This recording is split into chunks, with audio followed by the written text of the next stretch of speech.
তুলতুলে নান রুটি করে থাকি। এখন থেকে আপনারা বাসায় খুবই সহজে তৈরি করে খেতে পারবেন। এই নান রুটি দিয়ে গরু মাংস খেতে খুবই খুবই মজা। আমার এখানে 1 কেজি পরিমাণ নানের খামি দিয়ে দিব। ফার্স্টে একটা বলের ভিতরে 2টা পরিমাণ মুরগির ডিম দিয়ে দিলাম। তারপরে এখানে 2 টেবিল চামচ গুঁড়া দুধ দিয়ে দিলাম। তারপরে দিয়ে দিব 1 টেবিল চামচের মতো বেকিং পাউডার। এখন দিয়ে দিলাম 1 টেবিল চামচের মতো কাস্টার্ড পাউডার। তারপরে দিয়ে দিব 4 থেকে 5 টেবিল চামচের মতো চিনি। আপনারা যদি মিষ্টিটা পছন্দ করেন তাহলে চিনিটা একটু বাড়তি দেওয়ার চেষ্টা করবেন। এখন দিয়ে দিলাম স্বাদ অনুযায়ী লবণ। আমি হাফ টেবিল চামচের মতো লবণ এখানে দিয়ে দিলাম। এখন দিয়ে দিলাম হাফ টেবিল চামচের মতো ইস্ট। আর ইস্টটা অবশ্যই আপনারা ভালো মানের ইস্ট দেওয়ার চেষ্টা করবেন।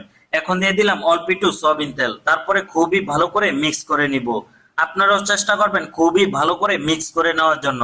আমরাও সবসময় চেষ্টা করি রেস্টুরেন্টে খুবই ভালো করে মিক্স করে নেওয়ার জন্য। এখন আমি পানি দিয়ে দিব। আমার এখানে হাফ লিটারের মতো পানি দিয়ে দিলাম। আমরা সবসময় রেস্টুরেন্টে 1 কেজি ময়দার জন্য হাফ লিটার পানি দিয়ে থাকি। আপনারাও চেষ্টা করবেন 1 কেজি ময়দার জন্য হাফ লিটার পানি দেওয়ার জন্য। এখন আমি 1 কেজি পরিমাণ ময়দা এখানে দিয়ে দিলাম। দেওয়ার পরে ভালো করে খামিরটা দিয়ে দিব। আর অবশ্যই আপনারা চেষ্টা করবেন খুবই খুবই ভালো করে এই খামিরটা দেওয়ার জন্য। কারণ খামিরটা যত বেশি ভালো ফিনিশিং আসবে তত বেশি নানটা সুন্দর হবে। আর নানের খামিরটা খুবই ভালো করে ফিনিশিং করে নিতে হয়, তাহলে নান রুটিটা একেবারে সুন্দর নরম তুলতুলে হয়ে থাকে। আমার খামিরটা অনেকক্ষণ ধরে কিন্তু আমি ফিনিশিং দিয়ে নিচ্ছি। তারপরে হাতের ভিতরে অল্প একটু সয়াবিন তেল দিয়ে আবারও ভালো করে ফিনিশিং দিচ্ছি। আপনারাও এভাবে সবসময় চেষ্টা করবেন খামিরটা ভালো করে ফিনিশিং দেওয়ার জন্য। তারপরে আধা ঘন্টা অথবা 1 ঘন্টার জন্য রেখে দিবেন খামিরটা দেওয়ার পরে। তারপরে আপনারা নান রুটিটা তৈরি করবেন। একটা পলিথিনের ভিতরে রাখলে দ্রুত নানের খামিরটা মজে যাবে।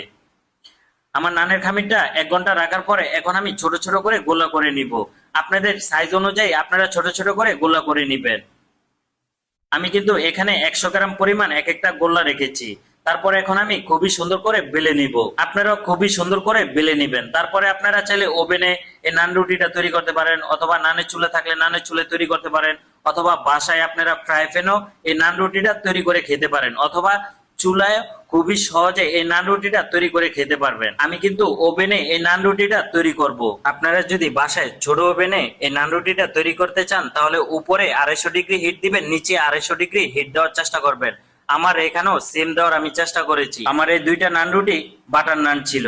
আপনারা চাইলে বাটারের বদলে ঘিও দিতে পারেন, অথবা বাটার অয়েলও দিতে পারেন। আমি আমার এখানে ঘি দিয়ে দিলাম, আপনারাও চাইলে দিতে পারেন। তারপরে এনার্জি বিস্কিটের গুঁড়া দিয়ে দিলাম। ভাই বিশ্বাস করেন এই নান রুটিটা খুবই খুবই মজা। এখন থেকে আপনারা বাসায় খুবই সহজে এই নান রুটিটা তৈরি করতে পারেন। ভিডিওটা ভালো লাগলে অবশ্যই একটু লাইক কমেন্ট শেয়ার করে দিবেন। হোটেল রেস্টুরেন্টে এরকম নরম তুলতুলে নান রুটি কিভাবে করে থাকে আজ আপনাদেরকে দেখাবো। রেস্টুরেন্টে আমরা খুবই সহজে এই নরম তুলতুলে নান রুটি করে থাকি। এখন থেকে